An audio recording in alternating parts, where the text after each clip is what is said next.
I knew when I said goodbye to him that it wasn't goodbye forever and I'd see him again. And when I see him again, he won't be in pain anymore. And he won't be weak.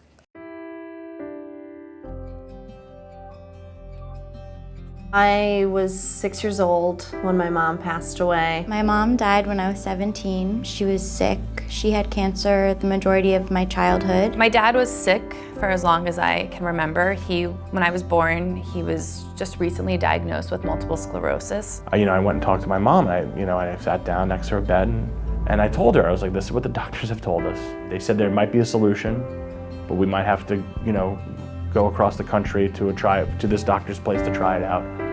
And she just looked at me and she's like, no more. I can't.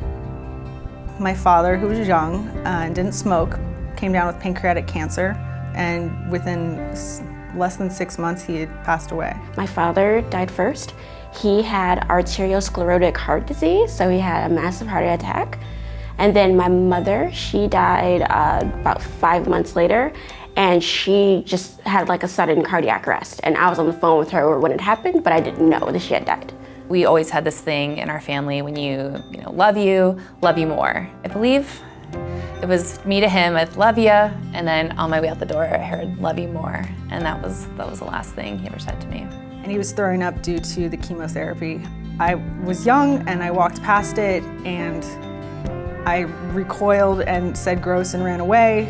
Ever since then, that's just replayed in my head since childhood. There was so many unknowns happening. Like, I felt that it was my fault, but then I realized it wasn't my fault. I remember walking out of the funeral home, holding the casket, and I grabbed my middle brother and I hugged him. I said, I promise you, everything's gonna be okay.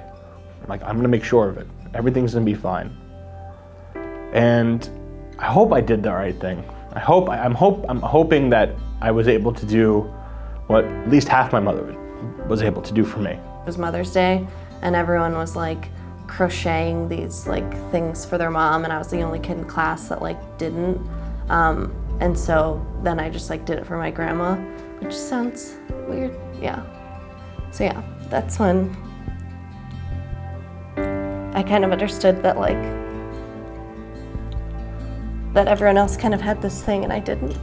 You never really lose certain memories or certain parts of their personality, and I, to this day, will be watching a movie that I watched with him several times, or a TV show that I watched several times with him, and I can still hear the parts where he laughed. That void is always going to be there, and it's a part of who I am today, but it doesn't have to pull me in. It doesn't have to take over me. And it's something that I work on all the time. I had a therapist for the first 6 months after it happened, because it helps to talk to someone without bias. I go to therapy. I go to therapy because this isn't an issue that's just gonna go away. You are going to deal with the loss of your parents for years. If there's somebody that you care about, you need to let them know.